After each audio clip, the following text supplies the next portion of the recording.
Isang palaso ang biglang tumama sa kamay ng aswang na papaatake na dapat sa sarhento. Napatigil ito sandali at tinignan kung saan nanggaling ang palasong iyon.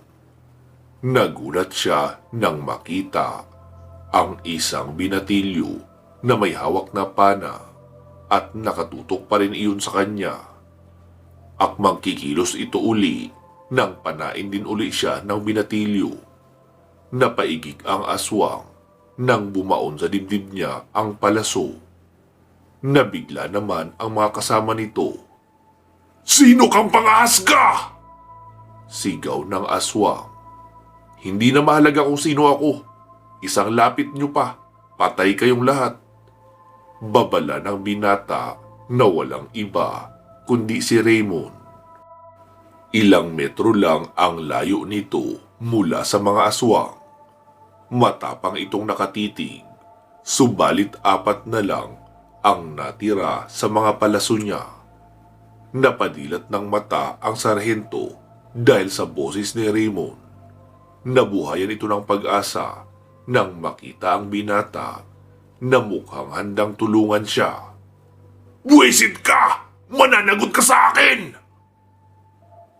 Sigaw muli ng aswang, ngunit biglang hindi na makagalaw ang aswang na iyon dahil sa pagsikip ng dibdib nito. Nagtaka ang aswang kung ano ang nangyayari sa kanya. "Anong ginawa mo? Bakit hindi ako makagalaw?" Pagtataka ng aswang, maging ang mga kasama nito ay naguluhan din. Ipinakita ni Raymond ang bawang na nasa kanyang kamay at nanlaki ang mga mata ng mga aswang na iyon. May bahid pala ng bawang ang mga palasong pinakawalan ni Raymond, kaya hindi makagalaw ngayon ang aswang. Para na lang itong tuod na nakatayo sa harapan ni Sergeant Castro. Ganun pa man, gumawa pa rin ito ng paraan para mahugot ang palaso sa dibdib niya. Dahan-dahan niyang iginagalaw ang kamay at hinuhugot pa unti-unti ang palaso. Subalit nagtataka ito dahil parang umiinit ang pakiramdam niya. Habang tinatanggal niya ang palaso mula sa katawan. Ano nangyayari sa akin? Hayop! Ang hapdi! Bakit ganito?" Tanong pa ng aswang sa sarili. "Dahil sabi yan sa bawang. Ngayon, namnamin mo ang init ng kapangyarihan ng bawang." Wika ni Raymond. Napasigaw sa sakit ang aswang. Nang unti-unting lumalabas ang maputing usok mula sa sugat niya. "Uy! Ano nangyari sa'yo?"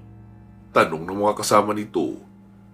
Hindi na nakasagot pa ang aswang dahil bigla nalang sumabog ang dibdib nito. Gulat na gulat tuloy ang dalawang aswang sa nangyari. Hindi nila napansin na nakalapit na pala sina Raymond at Francis sa kanila. "Itong sa inyo!" Itinarak ni Raymond ang palasong may halong bawang at napaigik sa sakit ang aswang. Habang ang pangalawa naman ay pinakain na lang ito ni Francis ng bawang nang mapanganga ito sa gulat. Parehong napaatras ang dalawang aswang nang pareho silang maapektuhan ng bawang. Ilang minuto lang ang lumipas ay sumabog din ang katawan nila dahil sa init ng bawang na siyang sumunog sa kanilang laman. Nagkaroon ng butas mula sa tiyan ang aswang na tinarakan ni Raymond, habang ang isa naman ay sabog ang bato nang maipit sa lalamunan niya ang bawang. Halos hindi makapaniwala si Sergeant Castro na patay na ang tatlong aswang na nakasunod sa kanya. Nakalimutan niya na ang bawang ang mabisang panlaban sa mga halimaw na ito. "Ayos ka lang po ba, kuya?" Tanong ni Francis. Oo, ayos lang ako. Medyo masakit ng ang paa ko. Pero, salamat sa tulong nyo." Sagot ni Sergeant Castro. "Tutulungan ko na po kayo. Ano nga po pala ang pangalan nyo, kuya? Bakit kayo narito?" Kasunod na tanong naman ni Francis. "Ako si Sergeant Castro. Nandito ako dahil may misyon kami." Tugon nito habang inaakay siya papatayo ni Francis. Natigilan naman si Raymond sa pagbunot ng mga palaso niya mula sa katawan ng mga aswang. Napatingin ito sa sarhentong umiika-ika dahil sa sakit ng paa. Matanong ko lang po kuya, nandito ba kayo dahil balak niyong tugisin ang mga rebelde? Saad ni Raymond. Oo, tama ka dyan bata. Pero hindi lang yun ang pakay namin. Misyon din namin iligtas ang anak ng isang mayor. Dinukot siya ng mga rebelde. Sagot muli ni Sergeant Castro. Ibig pong sabihin na parito kayo para iligtas si Benjo? Gulat na gulat sina Francis at Raymond. Nabuhayan sila ng loob nang malamang hindi lang mag-isa si Sergeant Castro na nagpunta roon. May mga kasama pa pala itong isang batalyon. Kung ganun, kilala niyo pala ang anak ng mayor? Tanong naman ni Sergeant Castro. Tumango kaagad ang dalawa. Opo, kaklase namin siya at kaibigan, kaya hinahanap namin siya ngayon. Dagdag pa ni Francis. Nagulat naman ang sundalo. Nasaan po pala mga kasama niyo? Tanong naman bigla ni Raymond habang binabalik sa kawayan ang mga nakuhang palaso. Nagkaroon kami ng hindi inaasahang engkwentro, kaya nagkahiwa-hiwalay kaming lahat. Salamat at nakita ko kayo. Nakangiting tugon ni Sergeant Castro. Napansin ni Raymond ang lungkot sa mga mata ng sundalo. Mukhang matinding engkwentro ang naranasan nito mula sa mga aswang.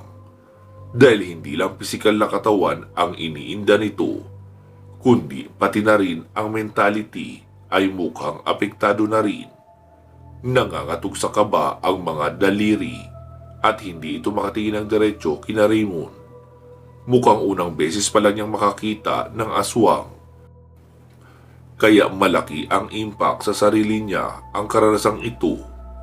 Hindi niya alam kung saan pa ilulugar ang sarili sa kabila ng mga nangyari sa kanya. Nabalot ng takot at pangamba ang puso niya. Alam mo ba kung saan naroon ang mga kasama mo? O may gamit ka na pwede makontak sila? Tanong pa ni Raymond kay Sergeant Castro. Umiling lang ang sundalo. Kung ganun, tara na, umalis na tayo dito. Baka dumating pa ang mga kasama nitong aswang. Saad ni Raymond at tinulungan nilang maglakad si Sergeant Castro upang magtago sa ligtas na lugar. Mukhang may sugat pa ito sa katawan, dala ng mga hirap na dinanas nito sa kagubatan.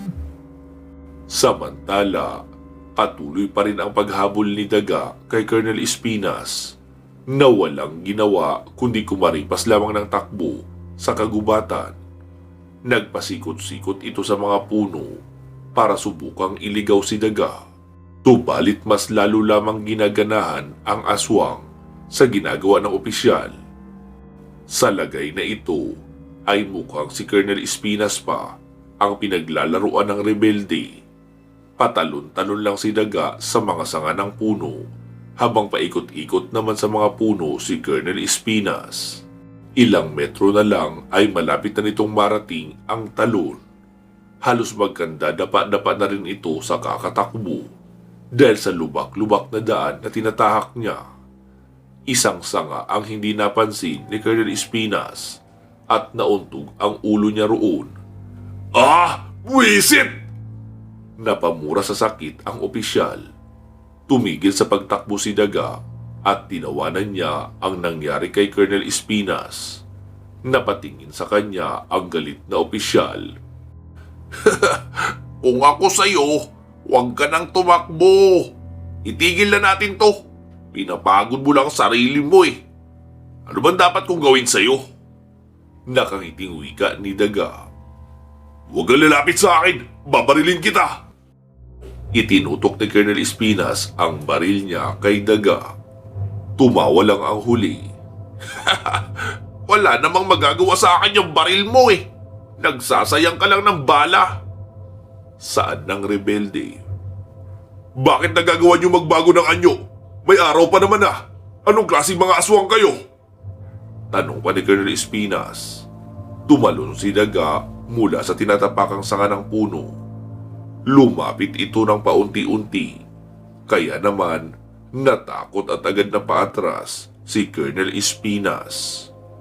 Hanggang sa mapasandal ito sa isang puno. Nakalabit niya ang gatilyo, dala ng nerbiyos. Tinamaan si Daga sa dibdib. Napaigik ito sa sakit, ngunit nanlaki naman ang mga mata ni Colonel Espinas nang iluwalang nito ang bala mula sa katawan na parang mga tornilyo na unti-unting lumilitaw. Halos hindi makapaniwala ang opisyal sa kanyang nasaksihan. "Paano mo nagawa yun?" Gulat na tanong ni Colonel Espinas. "Hindi ko nga rin alam eh. Pero pakiramdam ko, ang lakas-lakas ko. Sa totoo lang, para akong kinikiliti ng mga bala mo eh. Astig, di ba?" Tawa pa ni Daga. "Isa kang halimaw! Mamatay ka na!"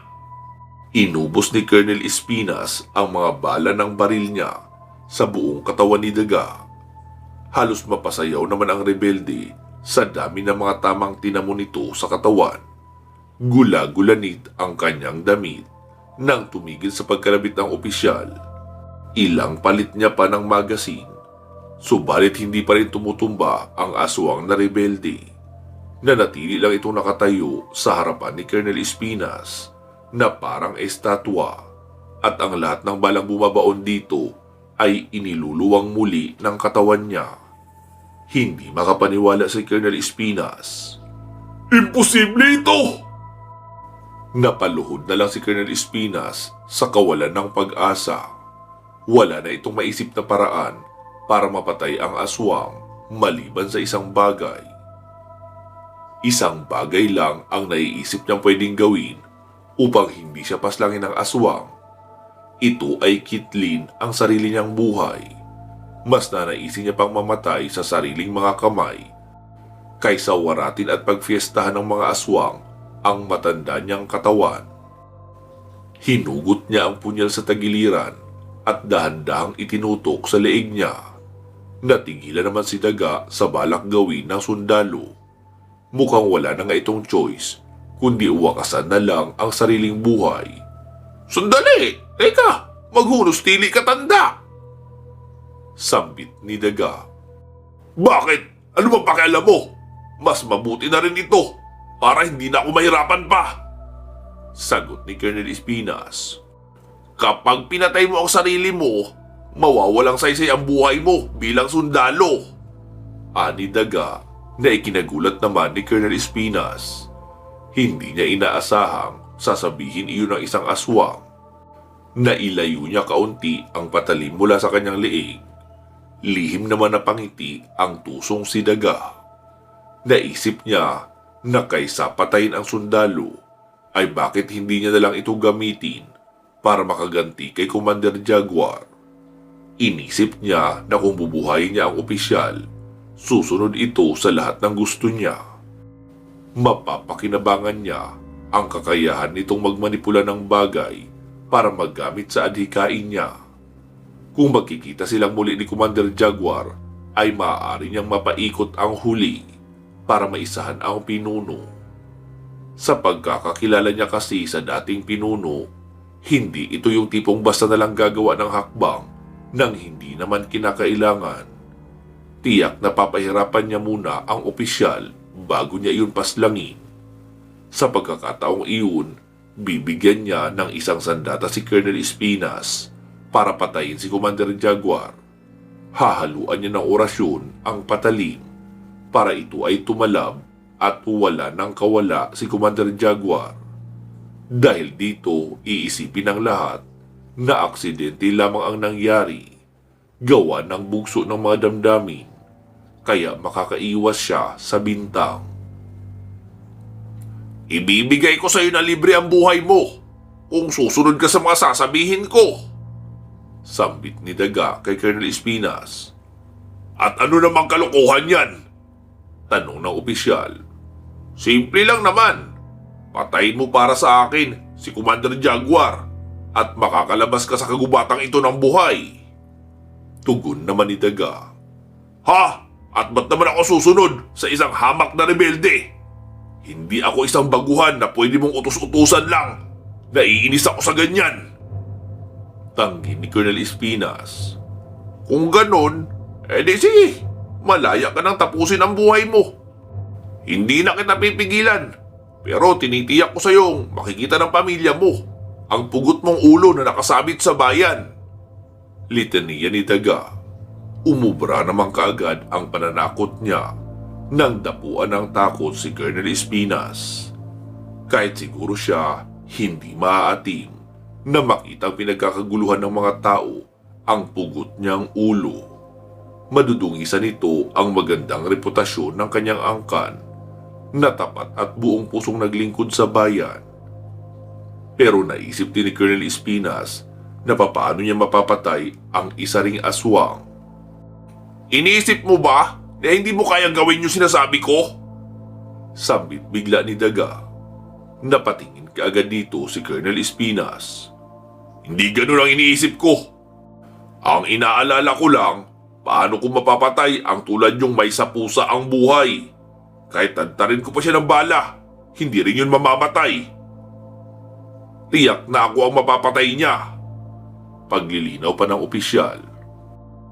Ha! Huwag kang mag-alala. May inihanda ako para sa'yo. Isang espesyal na sandata na maaaring kumitil ang buhay ng aswang. Isang tarak lang sa puso. Patay na agad. Ano? Payag ka na ba? Seryosong tanong ni Daga sa opisyal. At paano naman ako makakasiguro na hindi mo ako papatayin? Tanong namang muli ni Colonel Espinas.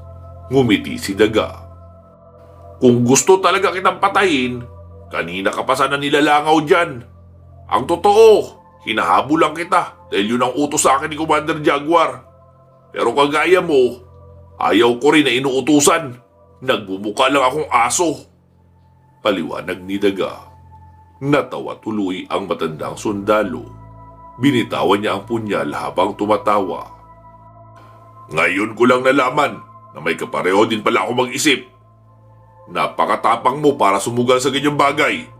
Paano ako makakalapit sa kanya? Direktang tanong ni Colonel Espinas. Sumasang-ayon na siya sa iniisip na plano ni Daga. Dahil sa katunayan, kating-kati na rin siyang mapatay ang lider ng mga rebelde. Marami na itong napaslang sa mga tauhan niya. Kaya gusto niya itong bigyan ng hustisya kahit pa sariling buhay ang magiging kapalit ng gagawin niya. May naisip na akong plano para dyan. Sa ngayon, magtago ka muna sa talon na iyon. Babalikan na lang kita mamayang gabi kapag nakahanda na ang lahat. Huwag mong susubukang tumakas ha, dahil makikita din naman kita kahit saan ka pa magtago. Kabisado ko na ang amoy mo. Mahahanap at mahahanap pa rin kita. Babala ni Daga. Naramdaman niya ang paparating na mga kasama. Kaya itinaboy niya na kagad papaalis ang matandang sundalo. Tumayo si Colonel Espinas at tumakbo na papunta sa talon kung saan matatakpan ang amoy niya dahil sa malakas na evaporate ng tubig. Pinuno, naabutan mo ba siya? Tanong ng tauhan. Hindi, wala siya rito. Hanapin niyo doon, baka naroon banda. Ayusin niyo yung paghahanap ha, bilis! Utos ni Daga. Masusunod po! Umalis kaagad ang mga tauhan niya, pero nagtaka si Daga nang magpaiwan ang isa sa kanila. Oh, bakit narito ka pa? Nakakunot na tanong niya. Hinahanap po kayo ni Maestro. Tugon naman ang tauhan. At bakit niya naman ako hinahanap? Tanong muli ni Daga. Wala naman po, pero mukhang tinitiyak niya lang kung naging maayos ba ang lahat dito. Paliwanag ng tauhan. Kung ganon, sige na, makakaalis ka na. Susunodin ako kagad. Wika ni Daga at umalis na ang tauhan. Bago lumisan sa lugar, ay sinipat niya muna ang pagkaripas ni Colonel Espinas papunta sa direksyon ng talon. Malapit na itong makarating dahil sa bilis ng takbo nito na animoy hinahabol ng aso. Samantala, tinipon muli ni Lieutenant Perez ang mga tauhan niya sa likod ng kampo. Ang dalawang namatay ay inilibing na lang nila sa gilid ng kampo at ang mga armas ay tinanggal na lang para hindi mapakinabangan ng mga kalaban. 5 lang ang naging maluba ang sugat at ang iba na kaya pang lumaban ay pinapwesto niya upang makatulong sa pagpapatuloy ng misyon at paghahanap sa iba pa nilang kasamahan.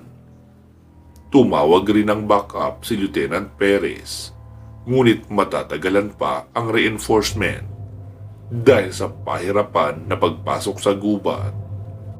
Kulang-kulang 1 araw bago makarating ang mga iyon, kaya naman kumilos na ang tropa para ituloy ang misyon na naudlot sanhi ng malagim na pangyayari.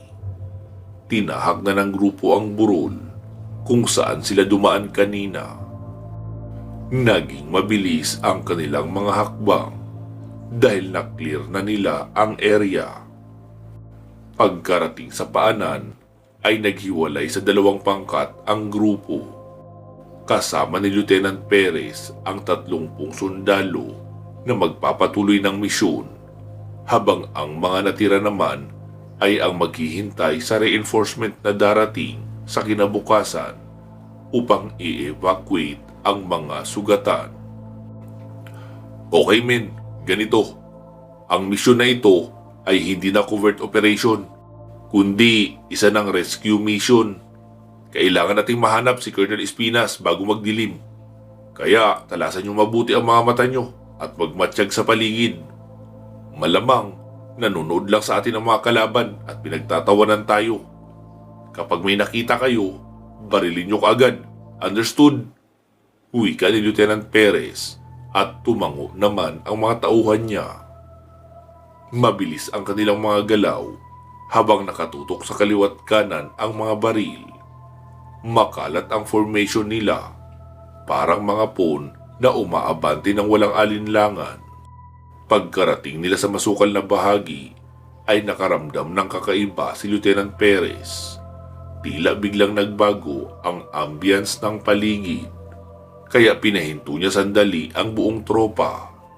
Iba ang huni ng mga ibon, parang may pinapahiwatig na kung anong peligro sa kanila. Habang nagmamasid, ay napansin ng isa sa mga sundalo ang kaluskos sa may bahagi ng isang halamanan malapit sa batuhan. Naitutok niya rito ang baril. Pinagmasdan niya sandali ang galaw ng halaman. "Sir, may kung ano sa banda rito," sambit ng sundalo. Napatingin si Lieutenant Perez sa halamanan at sumenyas sa iba. "Okay men, be alert and ready. Huwag kayong magpapaputok hanggat walang nakikitang kontak. Understood?" Tumango naman ang lahat. Minatyagan nilang mabuti ang halamanan habang patuloy itong gumagalaw na parang may taong nagtatago sa likod nito. Naramdaman nila na mukhang lalabas na ito. Kaya pinitik na nila ang safety lock ng kanilang mga baril at naghintay sa susunod na mangyayari. Nagulat ang tropang nasa harapan nang bumulaga sa kanila ang isang malaking baboy ramo. "Pambihira! Baboy ramo lang pala!" Sambit ng isa sa mga sundalo at natawa na lang ito sa kakatuwang pangyayari. "Ha! Kung wala lang tayo sa misyon, baka katayin ko yun." Sabat naman ng isa. Lumihis agad ng daan ang baboy ramo nang makita ang mga sundalo. Mukhang ilag din naman ito sa presensya ng mga tao, kaya tumakbo ito ng mabilis. "Sige, continue na tayo." Sabay tumango si Lieutenant Perez. Subalit isang nakakagulat na pangyayari ang hindi nila inaasahan. Isang sigaw ang gumulantang sa buong tropa nang tangayin ng isang hindi matukoy na nilalang ang kasamahan nilang sundalo papaakyat sa puno. Sa sobrang bilis ng pangyayari ay hindi nila naabutan ang kasama. Naiakyat na ito ng nilalang sa mataas na bahagi ng puno at natigil na rin ang sigaw nito nang matakpan ito ng mga dahon. "Lintik! Sir, ano ba ang bagay na yun?" Gulat na tanong ng isang sarhento habang nakatutok pa rin ang baril nito sa puno. kung saan inakyat at nawala ang kasamahan nila. Maghanda kayo, mukhang hindi lang tayo ang narito. Alerto kayo sa lahat ng sulok. Utos ni Lieutenant Perez sa mga tauhan niya. Hindi pa niya maintindihan kung ano ang nangyayari. Pero malakas ang kutob niya na hindi tao ang nilalang na tumangay sa tauhan niya. Maya-maya pa ay nakarinig sila ng kakaibang tunog mula sa itaas ng mga puno na nasa palibot nila. Tila ba tumatawa o humahagik-hik ang mga boses na ito na may kasamang nakakakilabot na mga angil. Kasabay ng mga boses ay nagsimula ring gumalaw ang mga puno. Parang may mga taong bumabayo rito. Yumuyug-yug sa kaliwat kanan na parang sumasayaw. Sir, ano ba ito nangyayari? Tao po ba ito? Saad ng isang sundalo. Nagsimula ng matakot ang ilan sa mga nangyayari. Wala sa misyon nila ang ganito. Kaya hindi nila maintindihan kung pakana ba ito ng mga kalaban o baka isa lamang tricks para lituhin sila. Kung saan saang direksyon na nila itinutok ang mga baril dahil parami ng parami ang mga punong gumagalaw sa paligid. Tila may malakas na hangin na bumabayo rito. Alert lang kayo! I repeat, alert lang! Habang walang kontak, wala mo na magpapaputok! Sigaw ni Lieutenant Perez. Ngayon lamang ito nakaengkwentro ng ganito, kaya hindi siya handa sa ganitong pangyayari. Hindi niya mautusan kaagad ang tropa na magpaputok dahil hindi pa siya sigurado kung tao ba ang kalaban nila o isa lamang mga unggoy na mahilig man-trip ng mga tao. Isang mahabang sigaw ang narinig mula sa likuran. Pero pagkalingon ni na Lieutenant Perez ay laking gulat nila nang makita ang isang nakakatakot na nilalang na hawak ang isang sundalo. Namumula ang mga mata nito at naglalaway. Hindi nakareact si na Lieutenant Perez nang tangayin papaakyat ng aswang ang kasamahan nila. Nagmistula itong bayawak habang umaakyat ng patalikod sa puno. Nawala kaagad ang dalawa matapos matakpan ng mayayabong na dahon ng puno. Lintik! Unggoy ba yun? Sambit ng sarhento sa gulat. Pinaputukan ng isang sundalo ang puno kung saan umakyat ang aswang, pero wala itong tinamaan maliban sa mga dahon at mga sanga. Nahulog pa ang ibang maninipis na sanga ng matabas ng matutulis na bala. Binanatan pa ang puno ng ilang mga sundalo. Tumigil kayo! Tigil! Malakas na sigaw ni Lieutenant Perez. Tumigil naman ang mga sundalo sa pagpapaputok. Umuusok pa ang dulo ng kanilang mga baril nang ibaba nila ito. Sir, masama ang kutob ko rito. Mabuti pa, umalis na tayo. Bulong naman ni Corporal Macapagal kay Lieutenant Perez. Alam ko yan, Corporal. Maghanda sa pag-atras. Ngayon na! Sigaw ng tinyente. Pero biglang napahinto ang mga tauhan niya nang humarang sa harapan nila ang isang grupo rin ng mga sundalo. Nagulat sila dahil mga kasamahan din nila ang mga ito. Ito ang first squad na binuo ni Colonel Espinas upang maging assault team niya sa frontline. Puno ng dugo at gula-gulanit na ang mga suot nila. Bagay na ipinagtaka naman ng tropa ni Lieutenant Perez. Ano nangyari sa inyo? Bakit ganyan ang mga damit nyo? Tanong pa ng sarhento sa mga sundalo ni Colonel Espinas. Hindi sila sumasagot at tumitig lang sa sarhento. Sir, mukhang may kakaiba na sa mga ito. Parang hindi na sila tao. Bulong ni Corporal Macapagal kay Lieutenant Perez. Agad nilang napansin ang pamumuti ng balat ng mga ito. Ang ilalim ng mga mata nila ay pare-parehong nakalubog at nangingitim na animoy na puyat ng isang linggo. Bukod rito, bayolente na rin sila kung tumingin. Masyadong malikot ang mga mata at namumula na nanlilisik pa. Paikot-ikot na tila ba hindi mapakali. Naglalaway na rin ang kanilang mga bibig. Bumubuhos ang malagkit na laway mula sa labi nila na parang mga egg white. Para silang mga adik tignan. Biglang umangil ang mga ito. Kaya naman, napaatras ang tropa ni Lieutenant Perez. Mabigat man sa loob ni Lieutenant Perez, ay tinutukan pa rin nila ng baril ang mga dating kasamahan. Sa nakikita niya ay mukhang hindi na sila yung mga sundalong nakasama nila. Iba na ang kanilang kilos at talagang nakakapangilabot tignan. Fire at will! Wika ng tenyente. Sabay-sabay nang kumasa ang tropa at tinumbok ang katawan ng mga kasamahan nila. Gumalaw ang kamay ng mga ito at nagsimulang lumapit. Mabagal lang ang mga hakbang nila na tila naglalakad ng mga zombies.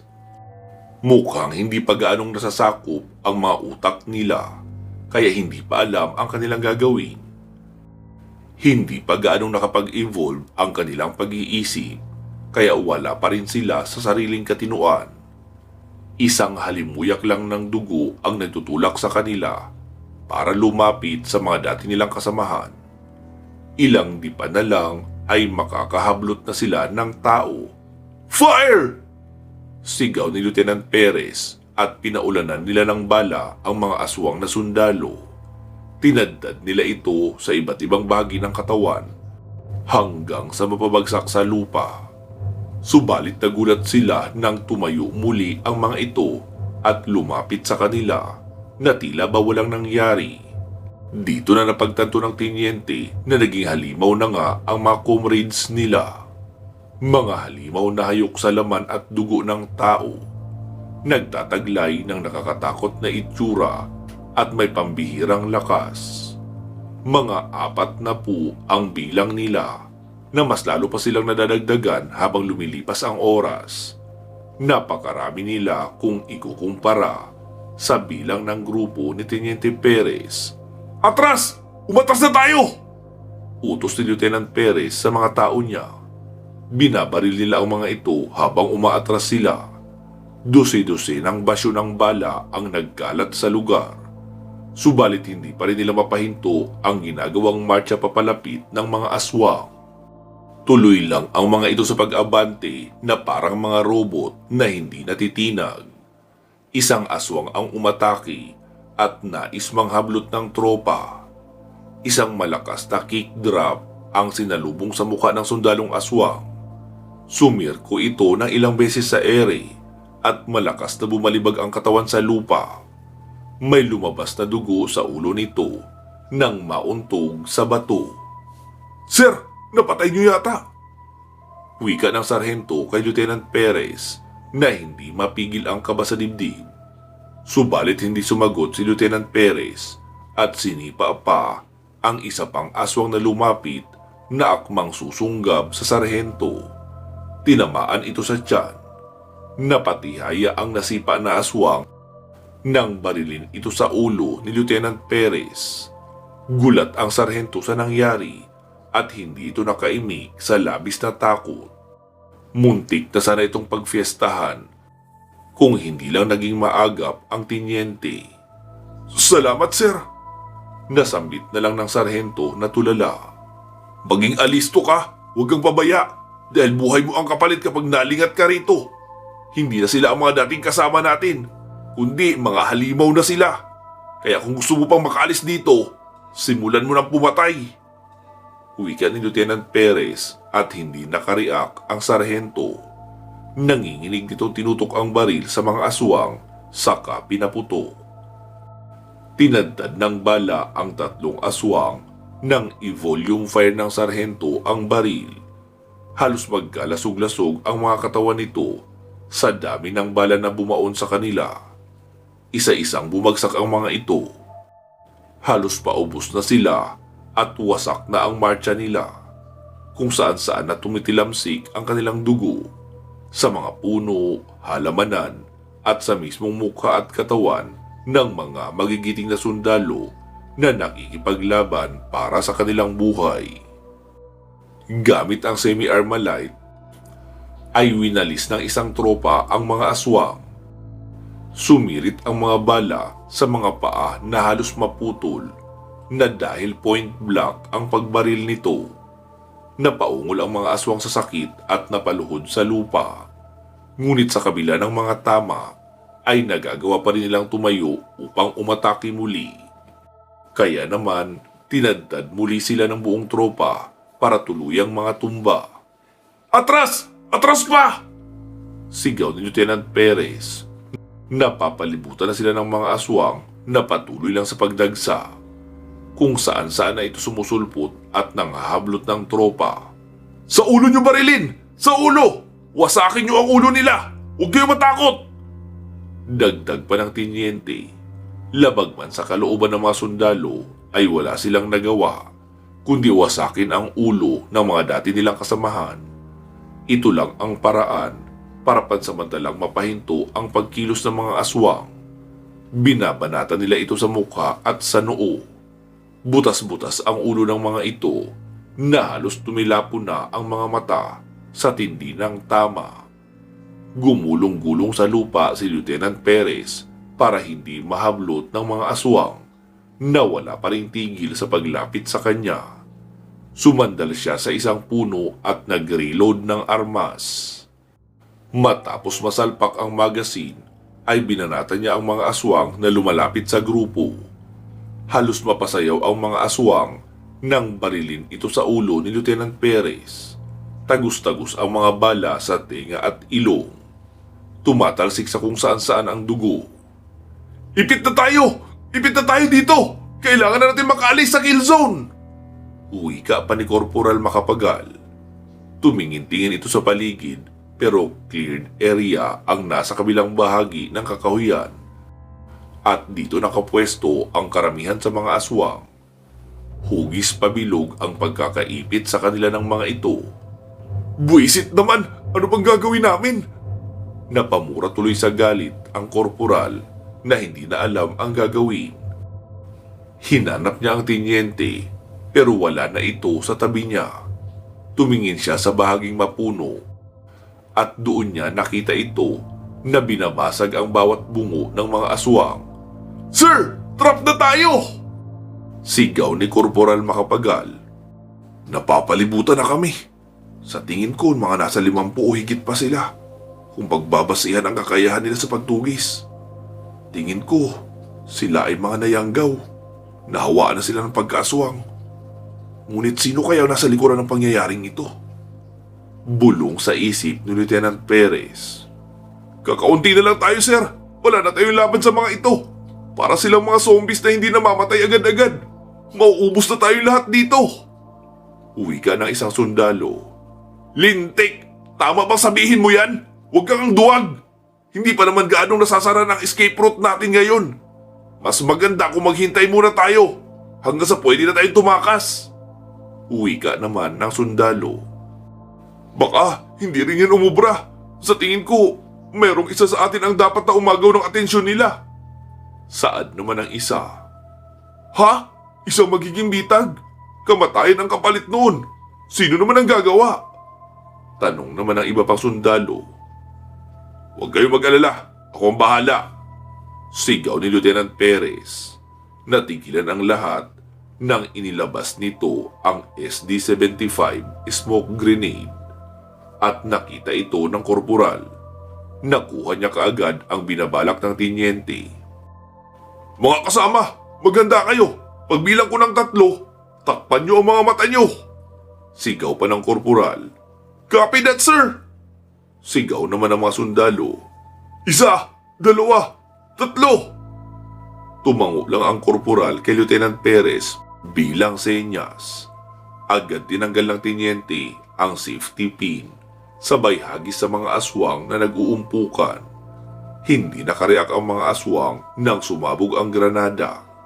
Kumalat agad ang puting usok sa paligid at nabulagan ang lahat, maliban sa mga sundalo na mabilis na takpan ang sariling mga mata bago pa bumagsak ang granada sa lupa.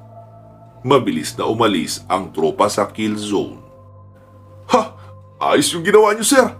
May silbi din pala ang pinadala sa atin ni Colonel. Akala ko pang SOS lang yan." Saan pa nang nakangiting korporal nang makalapit ito kay Lieutenant Perez. "Huwag ka munang magsaya. Umalis na tayo rito bago pa bumalik ang paningin ng mga yan."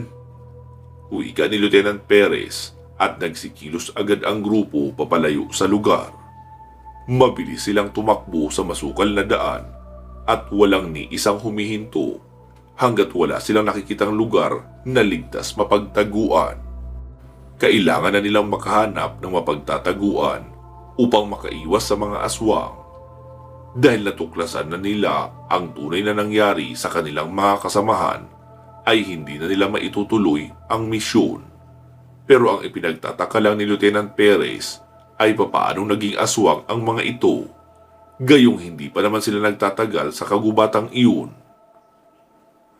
Anong kababalaghan ang mayroon sa San Antonio para balutin ito ng ganitong uri ng kasamaan? Isa ba itong uri ng mahika o isa lamang sumpa na pinasa ng aswang? Ito ang mga naiisip ni Lieutenant Perez habang patuloy lamang ito sa pagtakbo. Kung saan-saan na sila napapalusot, makalayo lamang sa mga aswang na sundalo. Maya-maya pa ay naramdaman nila ang mabibigat na yabag sa kanilang likuran. Pagkalingon ni Lieutenant Perez ay laking gulat niya nang makitang nakasunod na sa kanila ang mga aswang. Mabilis din ang mga itong tumatakbo habang umaangil na parang tigre na mukhang galit na galit sa nangyari. Kaya hindi maiwasang kilabutan ng karamihan habang kumakaripas ng takbo papalayo. Nagugulat din sila dahil mas lalong bumibilis ang mga ito. Nakakatakot ang mga itong tingnan, para silang mga pulubi na nag-uunahang makakuha ng mga barya. Nahahawi ang mga halaman sa tuwing nalalagpasan nila. May isang tumalon at sinunggaban ang isang sundalo. Nagpagulong-gulong ang dalawa sa masukal na bahagi hanggang sa isang mahabang sigaw na lang ang narinig ng tropa. Pinuntahan nila ito at nagulat sila nang makitang kagat-kagat na ng aswang ang liig ng kasama nila. Nakadapa ang sundalo habang nakadagan sa kanya ang aswang. Nagpupumiglas pa ito sa sakit at gustong kumawala. Subalit malakas masyado ang aswang. Hindi niya matanggal sa leeg ang ulo ng aswang at sumisirit na ang dugo pababa sa lupa. Malakas na napahiyaw ang sundalo nang dahan-dahang matuklap ang laman niya sa leeg. Kita na ang buto niya at nag-uumapaw ang dugo sa paglabas sa malaking sugat. "Hayop ka!" Tinadtad nila ng bala ang aswang na kumagat sa kanilang kasamahan. Wasak ang bungo nito nang mabaunan ng sangkaterbang bala. Halos lumuwa na ang utak nito dahil sa matinding pagkawasak. Lupaypay ang aswang sa lupa. Dito pa lang nakawala ang kasamahan nila, pero patay na rin ito dahil natamaan din ng bala. Butas-butas din ang katawan nito at nagkalat ang laman. Naging kalunos-lunos tuloy ang sinapit nito sa kamay ng aswang, pati na rin sa kanyang mga kasamahan na bumaril. Sumenya si Lieutenant Perez na tumigil sa pagbaril. "Tandaan nyo, sa oras na makagat kayo, hindi na kayo ituturing na kakampi. Kaya hanggat maaari ay iwasan nyo magpakagat. Kung may oras kayong barilin ang sarili nyo, gawin nyo agad bago pa kayo maging katulad nila. Naiintindihan nyo ba?" Wika ni Lieutenant Perez. "Sir! Yes, sir!" Sagot naman ng lahat. Masakit man sa damdamin, ay kinakailangan nilang gawin ang nararapat kahit pa sa pinakamasakit na paraan. Makaiwas lamang sa sumpa ng pagkaaswang. Mas mabuti nang mamatay sa sariling kamay kaysa maging kauri ng mga hinayupak na aswang na yan. Dagdag pa ni Lieutenant Perez na malungkot na nakatingin sa tauhang tinapos nila. Ilang sandali pa ay naramdaman uli nila ang paparating ng mga aswang. Kaya naman, pinakilos agad ni Lieutenant Perez ang buong tropa para makaalis na sa lugar. Magkakasunod lamang ang grupo at kiniklear mabuti ang bawat area na madadaanan para masiguro ang kaligtasan ng lahat. May isang burol na natatanaw si Lieutenant Perez sa di kalayuan. Pinahinto niya sandali ang mga tauhan at sinipat sa likuran ang mga aswang na humahabol. Okay, ganito ang gawin natin. Pagkarating natin sa burol na iyon, kailangan natin maghiwa-hiwalay. Ani Lieutenant Perez. Ha? Sir? Bakit naman ganun? Tanong ng sarhento. Kailangan natin magkawatak-watak upang malito ang mga aswang na iyan. Alam niyo naman siguro ang evac location natin, di ba? 20 kilometers mula rito. Doon na tayo magkita-kita uli. Within 1500 hours. Kailangan nandoon na kayo. Malinaw ba? Wika ni Lieutenant Perez. Yes, sir. Tugon naman ng mga tauhan. At isa pa pala, huwag kayong magtitiwala sa iba o sa kahit na sino. Siguraduhin niyo munang hindi sila nakagat bago kayo lumapit at pakipag-usap sa kanila. Hindi natin alam kung nahawaan na ba sila o hindi pa. Kaya kailangan maging maingat tayo palagi. Good luck! Saad ni Lieutenant Perez at nagpatuloy na sila. Umakyat silang lahat sa burol at pagdating sa tuktok ay natanaw nila ang unang bundok kung saan sila nahati kanina. Naghiwa-hiwalay na sila sa pagbaba sa burol. Nagkanya-kanya ng direksyon na tinahak. May mga tumatakbo pasilangan at meron namang kumaripas sa bandang kanluran. Pero ang karamihan ay dumiretso lamang sa hilaga. Nakaalis na ang lahat pero nanatili pa rin nakatayo sa paanan ng burol si Lieutenant Perez. Kasama nito ang korporal na hindi umalis sa tabi niya. Sir, sigurado ka bang hindi ito papalpak? Tanong ni Korporal Makapagal na baka sa mukha ang pag-aalala. Hindi rin ako sigurado sa bagay na yan, pero kailangan natin gawin para mabuhay ang iba. Makakarating din ang reinforcement at sila ang tutulong sa mga sugatan.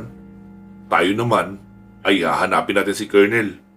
Marami siyang dapat ipaliwanag sa atin. Tugon ni Lieutenant Perez at matalas ang titig sa kawalan. Naniniwala siya na may alam ang opisyal nila tungkol sa kababalagang nangyayari sa kagubatang ito. Siya ang dahilan kung bakit nila sinapit ang ganitong paghihirap. Kaya naman napag-isip-isip niya na dapat managot si Colonel Espinas sa trahedyang nangyari sa mga tao niya. Maraming buhay ang nawala dahil sa pagiging arogante at mga maling desisyon na binibitawan nito. Masyado niyang pinipersonal ang mga bagay pagdating kay Commander Jaguar. Ang tanging alam lang ni Lieutenant Perez ay gustong mahuli ng buhay ni Colonel Espinas si Commander Jaguar para pagbayarin ito sa mga kasalanan niya sa batas. Pero hindi niya akalain na hahantong sa ganito ang lahat. Isang napakalagim na pangyayari ang sinapit nila sa lugar at wala silang kaide-ideya kung ano ang magiging kapalaran nila sa susunod na kabanata ng pakikipagsapalaran laban sa mga aswang. Kumilos na tayo, Makapagal. Mukhang malapit na sila. Sumunod ka sa akin. Dali! Sabit ni Lieutenant Perez at kumilos na ang dalawa papalis ng burol. Pansamantala po muna natin puputulin dito itong ating kwento. Magsama-sama tayong muli sa part 23. Mag-iingat po kayo palagi at hanggang sa muli.